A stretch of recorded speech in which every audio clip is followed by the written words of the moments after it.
नहीं, मैं बिका नहीं, कहीं छुप छुपा के खड़ा नहीं, जो बैठे हुए एक लाश पर मुझे उन सबों में तलाश कर। कैसे बनता है एक दिन का देख के यारा, पहले तो ठीक सोचा। जनाब सदर मोहतरम असद कराम और मेरे अजीज साथियों, अस्सलाम वालेकुम। आज मुझे इस पर्वतार तकरीर में जिस मौजू पर लफ्ज़शाई का मौका मिला है, इसका उन्वान है यौम दिफाए पाकिस्तान। जनाब सदर वकार, 6 सितंबर हमारी तारीख का एक नाकाबिल फरामोश और यादगार दिन है, जब दुश्मन अपने नापाक खजाइन के साथ अर्ज़ पाक पर हमले आवर हुआ, मगर जुर्रत बहादुरी हिम्मत की वजह की चट्टानों से टकरा कर बिखर गया।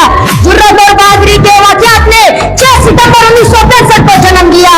जनाब सदर, पुख्ता इरादे और हिम्मत से लड़ने वाले शहीद के लहू से लिखे जाने वाले जज्बात की तारीख को यौम दिफाए पाकिस्तान के नाम से याद किया जाता है। जनाब सदर वकार, शशम मुल्क ने वो दिन भी देखा जब मेरा पड़ोसी दुश्मन टैंकों और तोपों के साथ मेरे मुल्क के सरहदों पर चढ़ाई कर दौड़ा।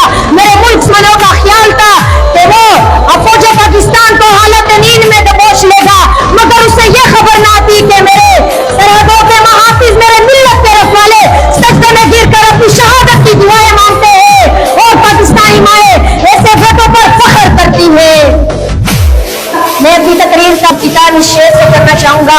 इस कौम को शमशीर की हाजत नहीं रहती, इस कौम को शमशीर की हाजत नहीं रहती, वो जिसकी जवानों की खुदी सूरत इस्लाम। दुश्मन सभी